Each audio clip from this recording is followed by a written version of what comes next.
What's up everybody and welcome to the channel. Today we're going to check out the all-new 2025 Dodge Charger. This one is the RT Stage 1, finished off in diamond black with an MSRP at $62,000. However, with dealer discounts, this one actually can be bought for 50 grand brand new.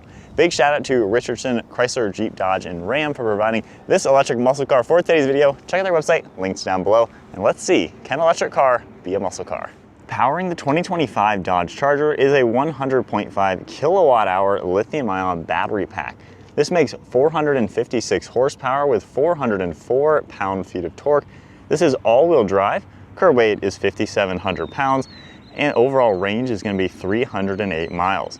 It can do 0 to 60 in 4.7 seconds and the quarter mile at 13.4 seconds. The overall length is 206.6 inches with a wheelbase at 121. Width is 79.8 and height is 59 inches. Moving on to the exterior styling with the all-new Dodge Charger, I will say this is a really cool looking car. It has a really nice style all around. You can see the LEDs for the headlights all sunken underneath this front bumper, and there's a very nice spoiler design up front to guide airflow through that front bumper and over the hood. We got the new Dodge logo right up in front, as well as forward-facing parking sensors. There's going to be some trim down below, and then an opening to provide a little bit of cooling, safety sensor, and then a nice front splitter. I think overall Dodge did nail the styling. This is a really cool car that really takes the old Challenger to a new level in style. So really modern looking. I love the curves. Up on this hood area, you do have some nice sharp lines, kind of that power dome design a lot of the Mopar cars are known for. And we have a nice set of 20-inch wheels. Got the new logo in the center, really nice split 5-spoke design with a massive set of 255 tires. Got your RT Stage 1 badge, and then really clean body lines for the whole side profile. We have body colored on the mirror caps, an integrated door handle, and then all black throughout the windows. Smooth lines up on the roof. And then for the side profile, once again, it has that muscle car style that the Charger and Challengers were all known for in the previous generations. I feel like there is a little bit of the old school style with this car, and yet there's a nice modern design to it as well. In back, we're gonna get a massive LED bar for the taillight. I love how everything glows. And then we have some sharp body lines throughout the rear bumper with parking sensors. Got your Daytona name written out, and then the Fratsonic system, which is the speaker design to give you kind of a fake design for that sound, which we'll hear in a second. But overall, I think the styling is pretty cool. Got a lot of clean lines all around. And then taking a look at the key fob, we get lock, unlock, remote start. It says Dodge on the back with a cool carbon fiber look. For the remote start, yep, you heard that right. We're gonna remote start an electric car. So as you can hear, we have that rumble, the startup, and you can just hear it idling back here and then shutting it off. So super interesting feature if you like that sort of thing. From here, we have the electronic pad. You can just press, open it up, and we can check out the interior. This one has a nice black synthetic leather interior with fabric accents throughout it. For the door panel, finished off in black, we have this soft touch material up above with nice contrast red stitching, then a really cool texture design throughout the insert. And you can see all of your controls down below with a massive grab handle, as well as all this padding on the armrest. We have a ton of storage space, electronic button to open the door. There's also a manual release if needed. And then for the seats, all your power controls are on the side with some nice trim. And then we have the smooth material as well as this fabric with a cool texture throughout the bottom as well as the insert. Nice bolsters overall, pretty cool design. More red stitching up on the headrest, and then a really cool square shaped steering wheel with a flat bottom design, all your controls, and some dark trim with red stitching. And then now inside the 2025 Dodge Charger RT, keeping my foot on the brake, we can fire it up.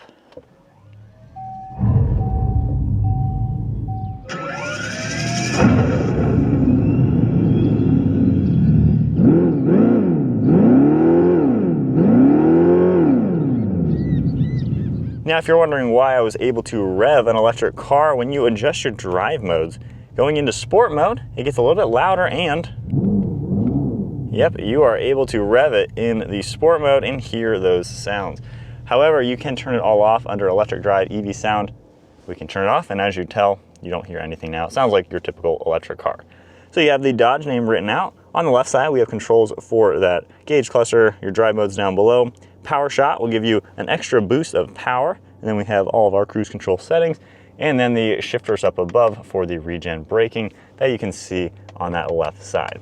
Now for the screen, I can just tap the Pages icon and see everything else swapping. You can see all sorts of different information that'll kind of come up, and then we can scroll left and right and get a lot of information. So really nice performance info. You can go through all the settings will come up as well for the screen, different messages as well, audio information, and then we can go under drive information. So nice to see what you have.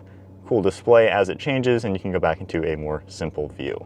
You have the stock on the left side for all the windshield wipers, and then down below we have the front trunk release, headlights, auto, as well as the fog lights.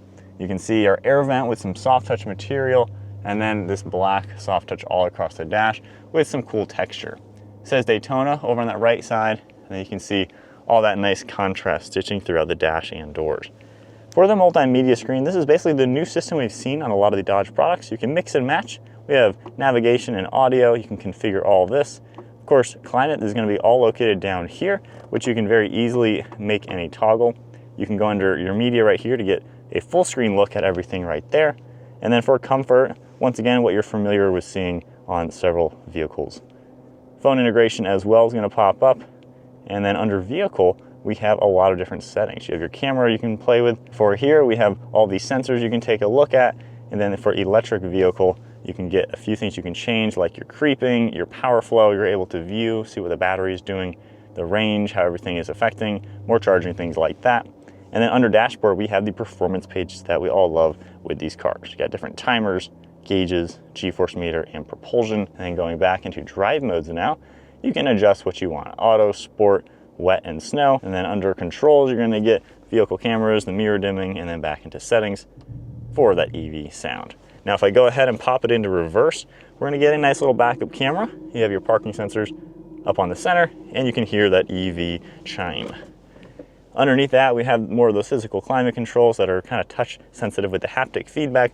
We have shortcuts up here to go into a few things. Of course, you also have heated seats and steering wheel you can easily configure on the main screen. We have your air vents down below, and then I even like the hazard is shaped like the Dodge logo. We have a couple settings down here for parking sensors, lane assist, traction control, 2 USB ports, and a ton of storage all throughout the center. Got an electronic park and brake, more of the contrast stitching, and then opening that up, there's extra hidden storage space all throughout the center. Glove box on the right side, as you would expect. And then one last look at the interior. Overall, the new Charger's interior is really nice. I think they did a great job updating the car from the new generation. Of course, we're missing the V8 as an option, but nonetheless, this is a pretty sweet car overall. Got all your dome lights up above with a small sunglass holder, and then there's even garage door buttons and a nice thin mirror. Now, as expected, the Charger does have back seats, so we can pull this strap right here, and it's gonna automatically slide forward once you do that. From here, we have 3 seats in the back with the same materials. You got that cool fabric with the stitching, and then in the center, you can pull this one down, and we have a nice armrest with cup holders. There's gonna be speakers back here, a nice little armrest, and then we have a couple of USB plugs as well as air vents. So hopping into the back seat with the new Dodge Charger, one thing that people love about the previous Challenger is the fact that this is actually a roomy 2-doored car. If I go ahead and pull the seat back to my height, it does automatically pop backwards, which is a cool touch. At 5'11", I have a couple inches of headroom, and with the seat at my height, I have knee room and foot room. The seat base is a little low, but nonetheless, comparing this to probably every single other coupe, this is probably the most roomy one out there. So I'd say a little bit more space than even like a BMW 4 Series coupe, which is probably a decent competitor like an M440i. But overall, can't complain at all. Then you can pull that strap and easily get these out of the way. And then on the backs of these seats, we have our levers that you can pull and get these to fold nice and flat. Moving on to the cargo space, you're just gonna have this button right here. It'll automatically pop, and then manually we can lift up the whole lift back. So this is more of a hatchback now, which is quite nice. This is super practical. And with the seats folded down, you can see just how roomy this vehicle is. Especially being all-wheel drive, maybe you wanna go on a snowboard trip, you can do it in the new Charger EV, and you can even fit a ton of golf bags in here. Even with the seats up, you can see just how roomy this trunk is. The ceiling will dip down in the back, however. Pulling this up, we do have a little bit of hidden storage space, privacy cover up there, and then you can easily pull these handles and close everything nicely. And then with all the seats folded down, you can get a good look at just how roomy and spacious everything is, and the seats are very lightweight, easy to operate. We can easily put them back up. So setting off now in the Dodge Charger RT. As you can hear, there's a little bit of like a crackle on the soundtrack when I let off the throttle. Going into auto, those fake sounds get a lot quieter. You can still hear it, but it's a little bit more manageable. I do feel like in the sport mode, I mean, it definitely makes the car fast and crazy, but it's a little overbearing listening to these speakers, so may not be everyone's taste. I love though how you can turn it completely off and still get all the fun like performance to it. So driving this, kind of getting my bearings with the normal settings. So you have the 3 different regen braking. I kind of like it in the lowest one just to make it feel more like it coasts. Visibility is all pretty good in this car. It's pretty easy to see around. The rear seat pillar is pretty big, so it's a little bulky on that right side, just like in the old Challenger. However, overall, this thing is really smooth and comfortable. The seats are nice and padded. They're pretty large seats too. You can get them into a really good position. Cruise control all works really good too. I like how the steering intervention is. It all does do a great job. It's automatically slowing down with this car in front of me, so I'll let it do its thing. I'm not even touching the brake, so it's slowing down, and then we'll see how well it accelerates and slowly getting back into speed. And again, I'm not doing anything. So cruise is all good, same with the steering intervention. And then overall, just like ride quality, this is pretty comfortable and quiet. It's a nice car to drive. I think they really did do a good job just making this a nice place to be. I think it's a huge improvement over the previous generation cars as far as the interior and exterior goes. It's a nice car, and if you're looking for an electric car, you know, I'm not the biggest fan, and for a muscle car, you know, I want a V8 and I want a manual transmission. So for me, you know, obviously I'd like that configuration, but if you're into electric cars, this is a fun one. It's got character to it, to where you can kind of just drive it like a fun car. So I think they did do a really cool job giving fun in an electric car, which mainly electric cars just kind of miss that.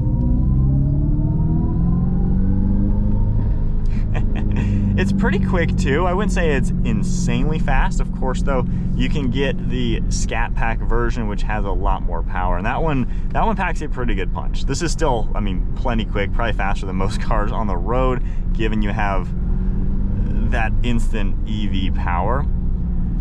So, I don't know, from a driver's perspective, I think it's a great electric car. I think there's really no doubt about that. Everything works pretty good on the interior. Sometimes the screen will have a little bit of lag, but I feel like other than that though, I mean, it's a good interior, it's comfortable, it's roomy, it's a useful car. And this one, having the lower power levels, is gonna get a little bit better range than in the Stage 2 Scat Pack version. So it's a pretty economical electric car, coming in around that 50 grand mark with the discounts.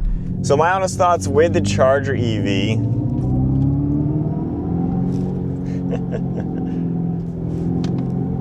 It's definitely a fun electric car. I think as EVs go, it's a cool way to go. If you want something that's kind of fun, obviously you're not going to be doing the longest journeys with it, given the range isn't, you know, compared to your typical EV.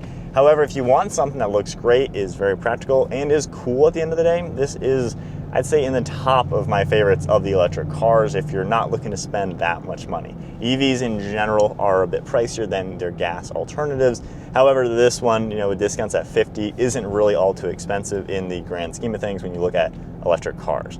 So favorite things about it, I think they have 2 good powertrains. You know, this one is peppy enough without breaking the bank. The Stage 2 that we had last time was like 87 grand. I'm not sure about dealer discounts on that specific one. That one's definitely an expensive car, which is a hard one to go for just because you're really pushing some high dollar numbers to where you can get some performance cars with engines that have the fun factor that a lot of us gearheads are really a big fan of.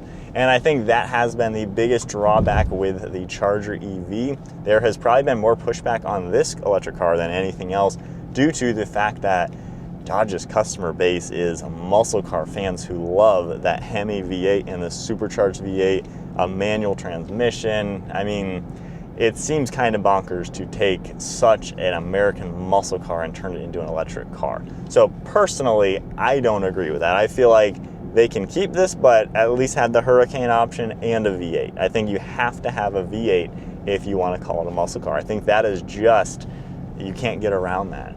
So for me, yeah, if this had a V8, this would be the coolest new muscle car by far, given it looks great on the inside and out. I think they really nailed the styling.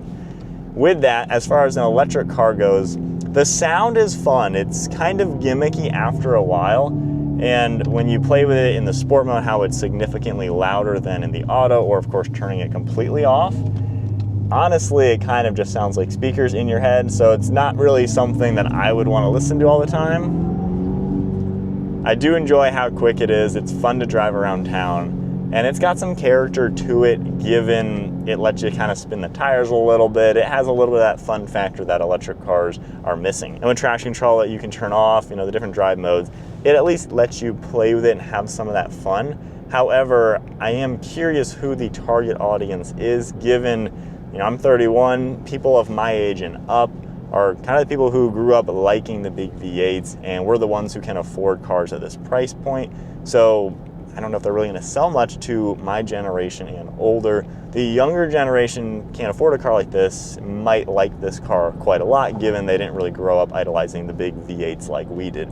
And hopefully they come out with the V8. Again, I don't hate this car at all. I think this is a fine electric car, a fine offering to have available for those who want it, but you know, we need a V8. I hate hounding on the fact that it's missing the engine, but to me and a lot of other buyers, the engine is the heart and soul of the vehicle, and a muscle car is all about the heart and soul. I mean, that is the fun factor. You don't buy a muscle car to be your commuter, to be your daily driver. A lot of us do, but it's because we love the car. So that's the one thing that they've missed with this. It doesn't have a heart and a soul. So ending thoughts with the 2025 Charger RT as an electric car, I think it's pretty cool. I think it's got a lot going for it. Definitely something to take into consideration if you want something fun for around town that is EV. With that said, Dodge, let's throw a V8 in it. Give us the option to have the heart and soul of a muscle car. And then this would be the coolest muscle car spectrum out there, given an electric version, a twin turbo version, and a muscle car V8 version. I mean, who wouldn't love that? So those are my thoughts. Big shout out to Richardson, Chrysler, Jeep, Dodge, and Ram for providing this car for today's video. Check out the link to their website linked down below. And if you enjoyed the video, be sure to give it a thumbs up, hit that subscribe button. Stay tuned for plenty more content, and I'll see you all in the next video.